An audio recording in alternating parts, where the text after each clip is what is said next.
Genesis chapter 3. Now the serpent was more subtle than any beast of the field which the Lord God had made. And he said unto the woman, Yea, hath God said, Ye shall not eat of every tree of the garden? And the woman said unto the serpent, We may eat of the fruit of the trees of the garden, but of the fruit of the tree which is in the midst of the garden, God hath said, Ye shall not eat of it, neither shall ye touch it, lest ye die.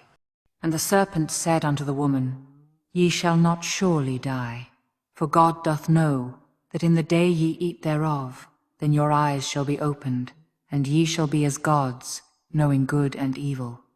And when the woman saw that the tree was good for food, and that it was pleasant to the eyes, and a tree to be desired to make one wise, she took of the fruit thereof, and did eat, and gave also unto her husband with her, and he did eat. And the eyes of them both were opened, and they knew that they were naked, and they sewed fig leaves together, and made themselves aprons. And they heard the voice of the Lord God walking in the garden in the cool of the day.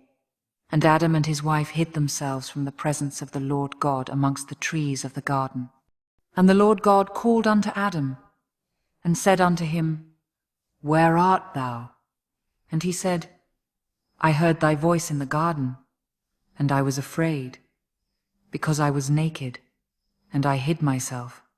And he said, Who told thee that thou wast naked? Hast thou eaten of the tree, whereof I commanded thee that thou shouldest not eat? And the man said, The woman whom thou gavest to be with me, she gave me of the tree, and I did eat. And the Lord God said unto the woman, What is this that thou hast done? And the woman said, The serpent beguiled me, and I did eat. And the Lord God said unto the serpent, Because thou hast done this, thou art cursed above all cattle, and above every beast of the field. Upon thy belly shalt thou go, and dust shalt thou eat all the days of thy life. And I will put enmity between thee and the woman, and between thy seed and her seed. It shall bruise thy head, and thou shalt bruise his heel. Unto the woman he said, I will greatly multiply thy sorrow and thy conception. In sorrow thou shalt bring forth children, and thy desire shall be to thy husband, and he shall rule over thee.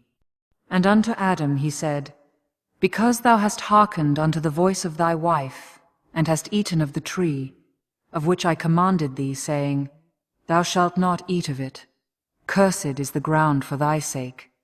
In sorrow shalt thou eat of it all the days of thy life. Thorns also and thistles shall it bring forth to thee, and thou shalt eat the herb of the field.